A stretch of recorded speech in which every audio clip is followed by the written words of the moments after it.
Hello friends, आज फिर मैं आपके लिए बहुत बढ़िया और यूनिक सी टिप्स लेकर आ गई हूँ। चलिए देर ना करते हुए वीडियो को शुरू करते हैं।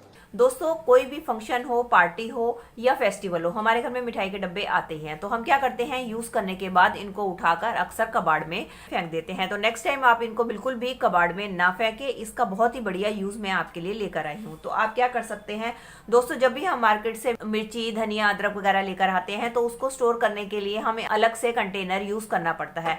तो आप उस कंटेनर को यूज ना करके इसके अंदर आप अपनी धनिया, मिर्ची को स्टोर करके रख सकते हैं। ऐसा करने से क्या होगा कि आपकी सब्जियां जो है काफी लंबे टाइम तक फ्रेश बनी रहेंगी और बिल्कुल भी खराब नहीं होंगी, और अलग से भी आपको कोई कंटेनर का यूज नहीं करना पड़ेगा। चलिए फ्रेंड, बढ़ते हैं अगली टिप की तरफ। मेरी अगली टिप होने वाली है दोस्तों स्वेटर को लेके। जैसे जैसे सर्दियां बढ़ रही हैं, हमने धीरे धीरे स्वेटर पहनना शुरू कर दिया है। दोस्तों, कई स्वेटर्स के अंदर तो पॉकेट्स होती हैं, लेकिन कुछ स्वेटर ऐसे होते हैं जिनके अंदर पॉकेट नहीं होती है। तो हमें कई बार अपना कुछ जरूरी सामान ले जाना होता है, जिसके कारण हमें काफ़ी दिक्कत आती है। तो उसका बहुत ही बढ़िया जुगाड़ लेकर आई हूँ कि आपने क्या करना है। आपने लेना है इस तरीके से ज्वेलरी पाउच, जो कि अक्सर हमारे घर पे पड़े होते हैं। तो आप क्या करें, ज्वेलरी पाउच लें और उसको अपने स्वेटर के अंदर की साइड पे किसी सेफ्टी पिन की मदद से लगा दें। आप चाहे तो सुई धागे से भी सिल सकते हैं। अब ऐसा करने से क्या होगा, आपके स्वेटर में एक पॉकेट तैयार हो जाएगी और इसकी मदद से आप कोई भी अपना अर्जेंट सामान एक जगह से दूसरी जगह ले जा सकते हैं।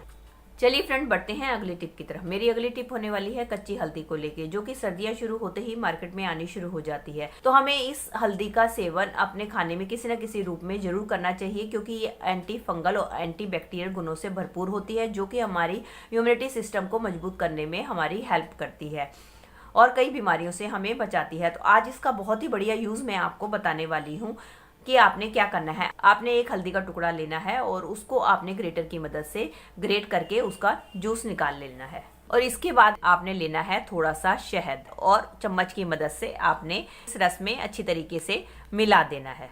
अब इसका इस्तेमाल कैसे करना है दोस्तों, सर्दियां जैसे ही शुरू होती हैं तो हमें सर्दी खांसी की समस्या शुरू हो जाती है।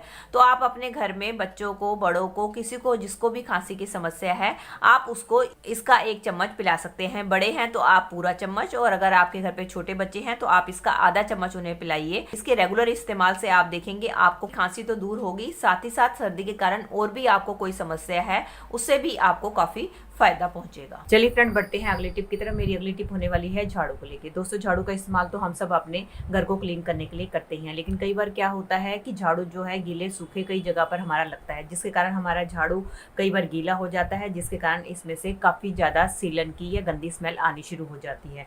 तो उसके लिए बहुत आसान ट्रिक है कि आपने क्या करना है, आपने लेना है पाउडर, और पाउडर लेने के बाद आपने अपने झाड़ू के ऊपर इस तरीके से स्प्रिंकल कर देना है।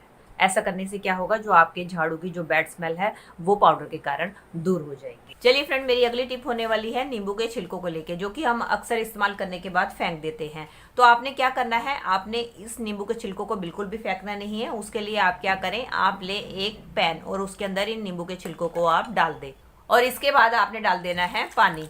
अब इसके अंदर हम डालेंगे आधा चम्मच नमक और आधा चम्मच बेकिंग सोडा, और इसको अच्छी तरीके से उबाल लेंगे। उबालने के बाद इस सॉल्यूशन को हम छान लेंगे। अब छानने के बाद इसका इस्तेमाल कैसे करना है, चलिए दोस्तों ये मैं बताती हूँ। तो रात के समय में हमारे किचन में कॉकरोचेस और कई तरीके के कीड़े मकोड़े निकलते हैं, जो कि हमारे सारे किचन में फैल जाते हैं, जो कि हमारे लिए काफी हानिकारक होते हैं, क्योंकि ये बहुत सारी बीमारियां फैलाने में सहायक होते हैं। तो आप क्या कर सकते हैं, इस पानी का इस्तेमाल आपने करना है रात के समय में अपने सिंक में, और आपने गरम गरम पानी को ही सिंक में डालना है। इससे क्या फायदा होगा, एक तो जो कीड़े मकोड़े हैं वो भी नहीं आएंगे, और दूसरा कई बार हमारे सिंक में से अजीब सी बैड स्मेल आती है, उसको भी दूर करने में ये पानी आपकी मदद करेगा। और साथ साथ अगर आपकी सिंक ब्लॉकेज भी हो गई है तो उसकी ब्लॉकेज को भी ये दूर करने में आपकी मदद करेगा। चलिए फ्रेंड, बढ़ते हैं अगली टिप की तरफ। अगली टिप में मैंने ले ली है एक कॉटन लेने के बाद मैंने ले ली है वैसलीन। अब क्या करूंगी, वैसलीन लेने के बाद मैंने इस कॉटन के ऊपर वैसलीन को लगा दिया है। अब इस कॉटन का कहाँ इस्तेमाल करेंगे, चलिए मैं आपको बताती हूँ। दोस्तों, हमारे किचन में कुछ स्विच बोर्ड लगे हुए होते हैं, जिनके ऊपर तेल के, घी के चिकने दाग लग जाते हैं, जिसके कारण हमारा स्विच बोर्ड काफ़ी गंदा हो जाता है, जिसको कि क्लीन करना काफ़ी डिफिकल्ट हो जाता है। तो इसको क्लीन करने का एक बहुत ही आसान तरीका है कि आपने क्या करना है, ये जो मैंने कॉटन के ऊपर वैसलीन लगाई है, इसका हम इस्तेमाल करेंगे इसको क्लीन करने में। इससे आप देखेंगे कि आपका स्विच बोर्ड जो है बहुत ही आसानी के साथ क्लीन हो जाएगा, क्योंकि हम सब जानते ही हैं कि जो वैसलीन होती है वो पेट्रोलियम जेली से बनी हुई होती है। इट मीन्स वो पेट्रोल से बनी हुई होती है, और पेट्रोल हम सब जानते हैं कि क्लीनिंग बहुत अच्छी तरीके से करता है। तो आप जब इस तरीके से वैसलीन से अपने स्विच बोर्ड को साफ करेंगे तो आपका स्विच बोर्ड जो है मिनटों में ही बहुत ही आसानी से क्लीन हो जाएगा, बिना किसी एफर्ट के। अब आप देख ही रहे हैं कि मैं आपको दिखा रही हूँ कि किस तरीके से मेरा स्विच बोर्ड साफ हो रहा है। अगर आपको लगता है कि थोड़ी सी आपकी वैसलीन कम हो रही है तो आप फिर से कॉटन के ऊपर थोड़ी सी वैसलीन और लगा ले और उससे अपने स्विच बोर्ड को साफ करें।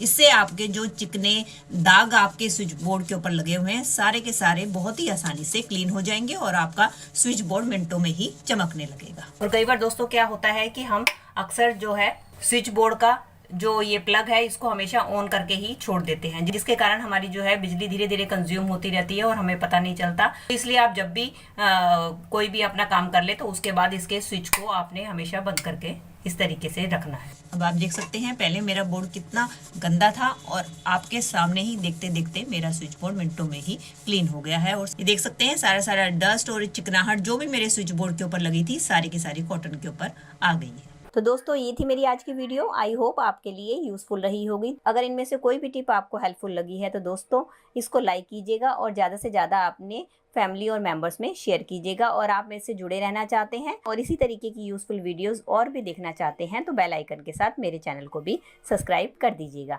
चलिए दोस्तों मिलती हूँ नेक्स्ट वीडियो में, तब तक के लिए bye bye. Thanks for watching.